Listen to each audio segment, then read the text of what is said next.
একটা জিনিস বুঝি না, এই পাড়ার কাকিমারগুলো কি খায় দায় কোনো কাজ নাই?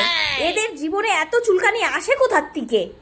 আমি যখন বাপের বাড়িতে ছিলাম, কলেজে যখন পড়তাম, তখন সব সময় একটা কথা শুনতে হইতো, কিরে কতদিন পড়াশোনা করবি, কবে চাকরি করবি, কবে মিষ্টি খাবি।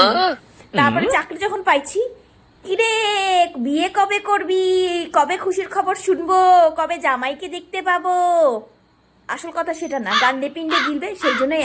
তারপরেও সহ্য করে নিছি। তারপরে বিয়ে হওয়ার পরে যখন শ্বশুরবাড়ি আসি, শ্বশুরবাড়ি আসার পরে এইখানকার পাড়ার কাকিমারা, বিয়ে হওয়ার পরে ভাবছিলাম যে না, আপদগুলা বিদায় হয়েছে, কিন্তু না, এরা আরও উপরে। 1 বছরও না, 6 মাস যাইতে যেতে বলে, কি গো কবে খুশির খবর শোনাবা, আর কত চাকরি বাকরি করবা। আমি বললাম, কাকিমা খুশির খবরটা আমি ছাড়া তোমাকে তোমার মেয়ে বা তোমার বৌমা দিতে পারতেছে না? আমি যখন বলি না আমার এখন বাচ্চা না, আমি নিব না, এখন বাচ্চা নিয়ে কি করব, আমি এখন আমার কেরিয়ারে ধ্যান দিতে হবে, তখন বলে না একটা খেলার জিনিস পাইতাম। বলি বুইরা বেটি, আমার বাচ্চা তোর খেলার জিনিস হবে? ধামড়ি কোথাকার, বুড়া বয়সে এককাল গিয়ে ঠেকছে।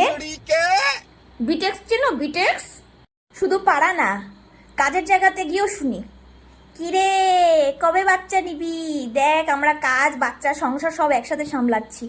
তুমি এত এক্সপার্ট, তুমি সামলাচ্ছ, আমি এত এক্সপার্ট না, আমি সামলাইতে পারবো না।